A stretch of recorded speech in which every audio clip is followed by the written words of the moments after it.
Bismillahirrahmanirrahim. Assalamualaikum warahmatullahi wabarakatuh. Bagaimana kabar kalian semuanya? Semoga kita selalu dalam keadaan sehat walafiat. Dalam video pembelajaran kali ini kita akan membahas tentang tema 8 mengenai rotasi dan revolusi bumi. Simak video ini baik-baik ya.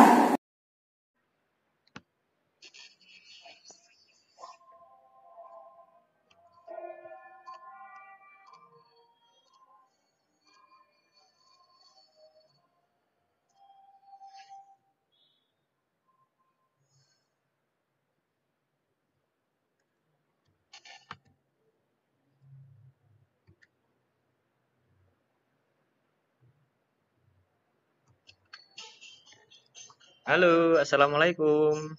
Salam jumpa, berjumpa lagi dengan Bapak. Baiklah anak-anak, hari ini kita akan belajar kembali yaitu dengan tema yang baru, yaitu tema 8 tentang bumiku. Di subtema 1 ini kita akan belajar tentang perbedaan waktu dan pengaruhnya.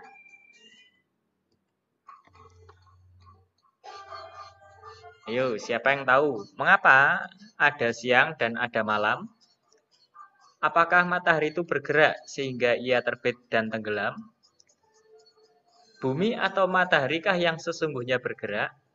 Baiklah, untuk memahaminya, ayo kita pelajari bersama.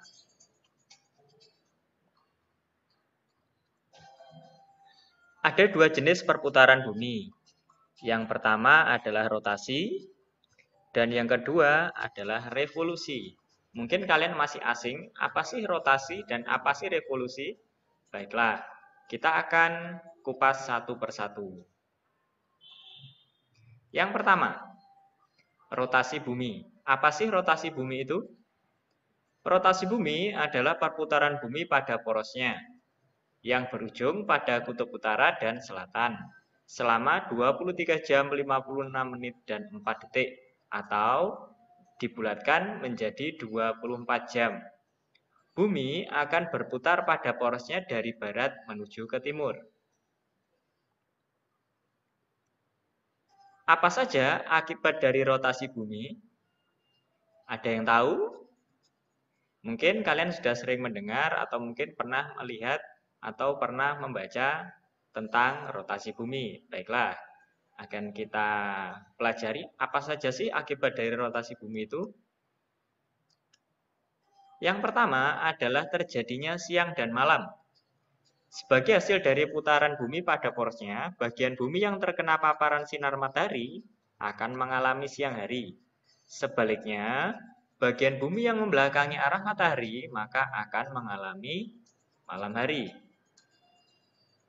Kemudian yang kedua, adanya gerak semu harian matahari.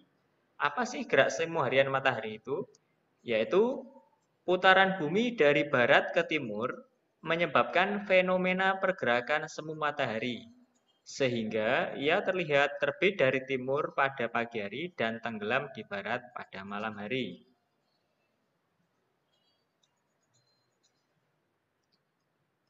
Kemudian yang selanjutnya, akibat dari rotasi bumi adalah perbedaan waktu di berbagai tempat. Ada 24 zona waktu di daratan dari barat ke timur. Pusat waktu terletak di kota Greenwich, Inggris, dengan derajat busur 0 derajat. Perbedaan bujur 15 derajat akan mengalami perbedaan waktu 1 jam. Sebagai contoh, di Indonesia dibagi menjadi 3 zona waktu, yaitu waktu Indonesia bagian barat, itu mencakup di Pulau Sumatera, Jawa, dan sebagian Kalimantan. Kemudian waktu Indonesia bagian tengah mencakup Kalimantan sebelah timur, Bali, NTT, NTB, dan Sulawesi. Dan bagian timur yaitu WIT atau waktu Indonesia bagian timur, yaitu mencakup daerah Maluku dan Papua. Kemudian selanjutnya adalah perbedaan dalam percepatan gravitasi. Rotasi bumi menghasilkan gerakan yang tidak teratur pada logam cair di dalam inti bumi. Kondisi ini mengakibatkan massa bumi tidak terdistribusi secara merata dan mengakibatkan percepatan gravitasi berbeda nilainya di berbagai tempat di belahan bumi.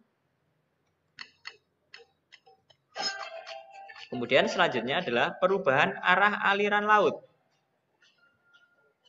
Di belahan bumi selatan, arah arus laut berputar searah jarum jam. Sebaliknya, di belahan bumi utara, arah arus laut berputar berlawanan arah jarum jam.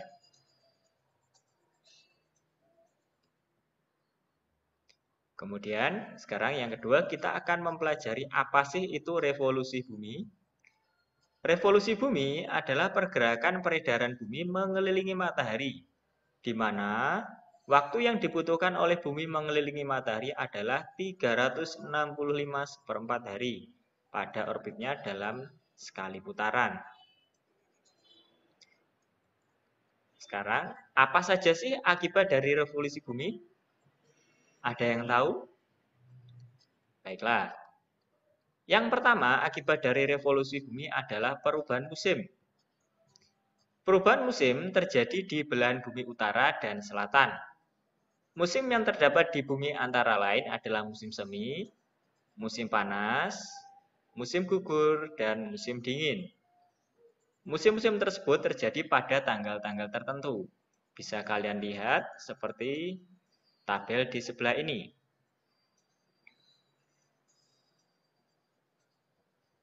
Kemudian selanjutnya, akibat dari revolusi bumi adalah gerak semu tahunan matahari.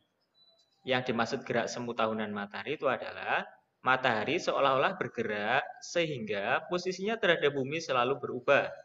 Pada peristiwa gerak semu tahunan ini, matahari mengalami pergeseran posisi ke belahan bumi bagian utara.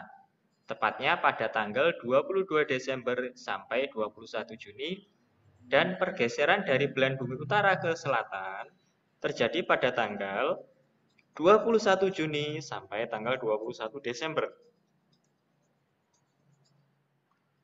Selanjutnya adalah perubahan rasi bintang. Rasi bintang adalah kumpulan bintang-bintang yang membentuk pola tertentu. Rasi bintang yang paling dikenal ialah rasi bintang biduk, Scorpio, dan Leo. Revolusi mengakibatkan bintang-bintang terlihat berubah. Selanjutnya adalah perbedaan lama waktu siang dan malam. Antara tanggal 21 Maret sampai 23 September, kutub utara berada di dekat matahari, sedangkan kutub selatan jauh dari matahari. Selanjutnya, antara tanggal 23 September sampai tanggal 21 Maret, kutub utara berada di dekat matahari, sedangkan kutub selatan jauh dari matahari. Kemudian, antara tanggal 21 Maret sampai 23 Desember, jarak matahari di kutub utara dan kutub selatan adalah sama. Kemudian selanjutnya akibat dari revolusi bumi adalah ditetapkannya kalender Masehi. Perhitungan kalender Masehi dapat dari satu kali kala revolusi bumi atau 365/4 hari. Berdasarkan pembagian bujur barat dan bujur timur, ditetapkan batas penanggalan internasional adalah busur 180 derajat dan berakibat jika bagian timur bujur 180 derajat tanggal 15, maka bagian barat bujur 180 derajat masih tanggal 14. Jadi demikian yang bisa Bapak sampaikan. Mudah-mudahan materi ini bisa bermanfaat bagi kalian. Bagi yang ingin bertanya, bisa seperti biasa menghubungi WA Group yang sudah Pak Putro sediakan. Demikian yang bisa Bapak sampaikan. Akhirul kalam, wassalamualaikum warahmatullahi wabarakatuh. Alhamdulillah, kita sudah belajar tentang rotasi dan revolusi pada video pembelajaran tadi. Semoga dengan menyaksikan video pembelajaran tadi, kita mudah dalam mempelajarinya. Sekian video pembelajaran ini, semoga bermanfaat. Wassalamualaikum warahmatullahi wabarakatuh.